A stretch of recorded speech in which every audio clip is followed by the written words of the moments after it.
Hello, my name is Hiroki, and welcome to my videocast. Today I'd like to introduce baseball.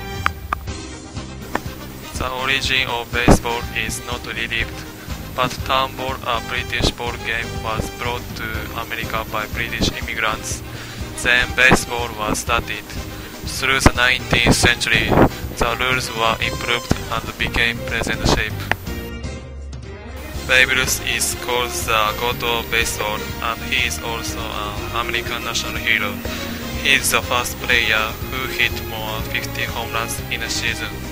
Also, for his big home runs, he could succeed to enhance baseball fame, so he was evaluated as one of the biggest giants of American baseball history. First, Major League ball size and weight is bigger and heavier than Japanese one. Second, there is a difference of bat.